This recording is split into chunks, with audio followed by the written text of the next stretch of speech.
My name's Amy and I work for Arden University, and today I'm going to be talking to you about distance and blended learning. So I cut up this slide at the start because I'm sure when I said the words Arden University, distance learning, blended learning, many of your faces probably looked a little bit like the people on the screen right now. Arden University are quite a new name within higher education, and distance and blended learning are terms that not everyone is familiar with, as they're more different than traditional higher education. But obviously I'm going to dispel and some myths and tell you a little bit about what they mean and what's involved with them today.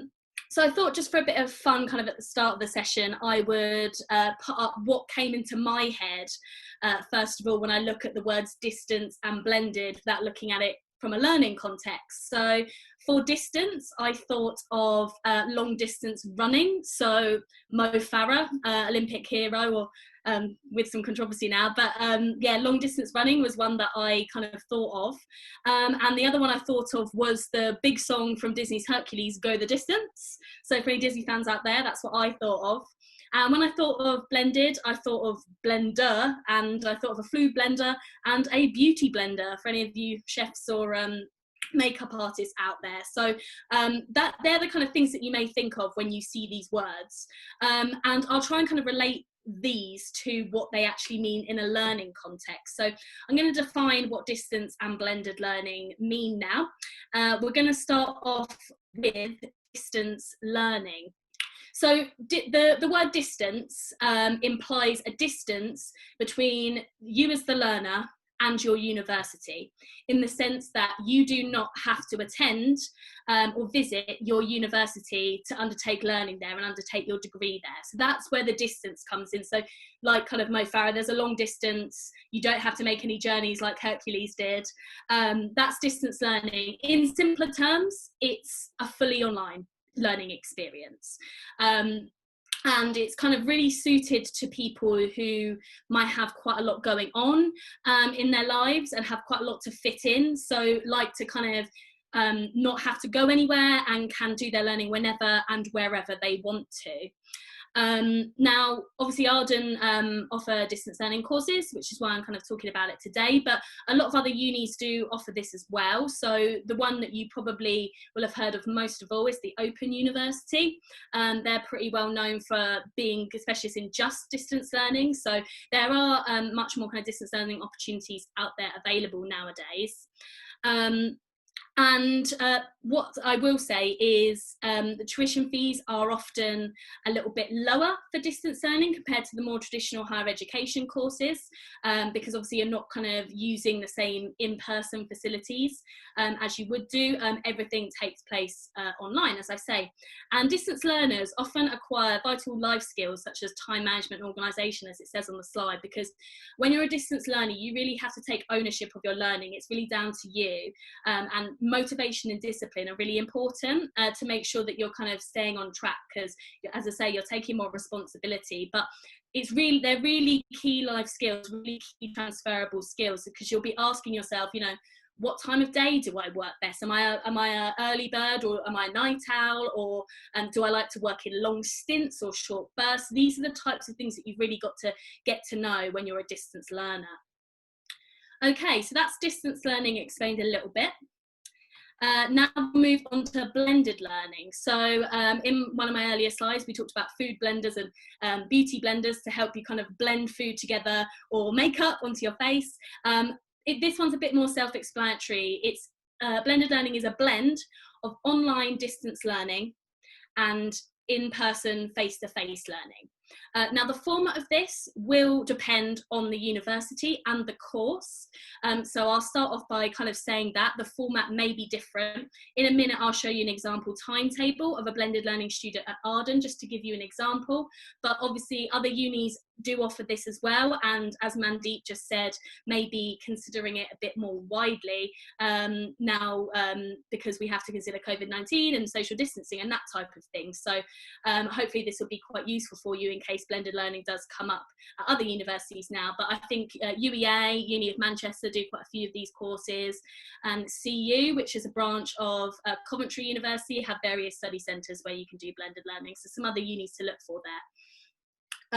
And basically, blended learning might be a bit more suitable for someone who still needs a bit more flexibility with their learning, but they still want a little bit of structure. You know, they still like the idea of going into a university and having physical lectures, being able to see like a student support team and meet their peers and that type of thing. So there is an element of flexibility, though not necessarily as much as distance learning, but you have just that more structure by going into the university.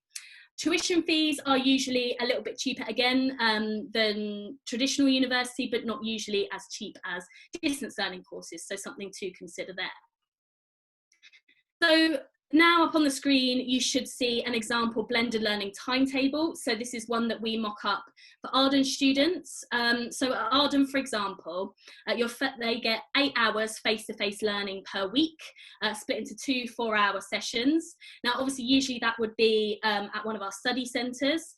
At the moment, it's online, but it's still timetabled. And then the other blue box that you can see is where we encourage people to do independent learning, which we usually ask for about 25 hours per week. Now, this isn't monitored or anything like that, but that's where you do going through your lecture materials, wider reading, your assessment and that type of thing.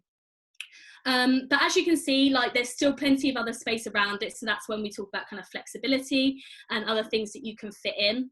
There may be other caveats as well, such as like smaller class sizes, because you know, people are in a bit less often and things are a bit more small scale. For both distance and blended learning at Arden, I think this is probably similar elsewhere as well. You only tend to study one module at a time, so quite good because you just have to focus on one thing, and also you don't have lots of exams or assessments all due or happening at the same time. So there are a couple of other caveats to that. Now, what I'll say is a lot of distance and blended learning courses, because of the focus of online, the kind of focal point of your learning experience will be via an online learning portal. Now, the one at Arden is called iLearn, but I know lots of different unis use lots of other places, Canvas, I think Moodle, there's a few different ones. And basically everything that you need for your learning will be based on this online portal. So especially important for distance learning where you don't have any physical lectures anyway, but you still use it for kind of blended learning. And you know, it can be accessed 24/7 wherever you are in the world, and all you need is an internet connection and a device. So whether you're on the bus or train somewhere, you can be checking it on your phone, or you can be at home, a lot of people at home, or in more normal circumstances at coffee shops or libraries or anything like that. So it's really your kind of key learning resource. And on there you'll have induction materials to help you like begin at university and have everything you need there. You'll have all your lectures to work through, your online library. So we don't have a physical library at Arden, for example. All books are available online, and that's where you can see your articles and stuff as well. And forums for staff and students. These are really key because especially if you're a distance learner and you're not physically seeing anyone, this is your opportunity to really connect with your academic tutors and lecturers and your peers. So it's really encouraged to kind of use those forums to discuss the kind of pieces of work, assessments, and things outside of university as well. And I know a lot of students end up setting up WhatsApp groups and things like that, to kind of stay in contact as well. So you can really build up a community. I think a myth is that it's a very isolating experience, and I think it can be, but there is definitely support and things available out there and things you can do to make sure that it's still a very connected experience. Other things outside of kind of your actual subject is there's usually kind of well-being and welfare facilities to help with things like mental health issues or managing stress, productivity, a healthy lifestyle whilst you're at university. Usually access to study skills resources, so to help you kind of reference your essays, or perhaps write critically and just help with your kind of writing skills, and there may be tutors to help you out with that, and careers facilities as well, so maybe e-learning to help you upskill, and things to help you develop your CV, interview skills and that type of thing. So it's still the same as traditional university, everything is there that you need, it's just available online for wherever you need it. But you'll still have a dedicated student support team to help you out, so there is still a person there to kind of speak to, and that'll be the same across all universities.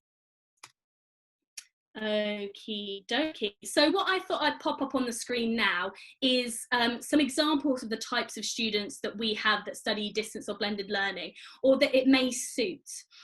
So for instance, any young parents or carers having to balance childcare, you know, that the flexibility enables this, and enables a lot of the things on this screen here. So that includes full and part-time working.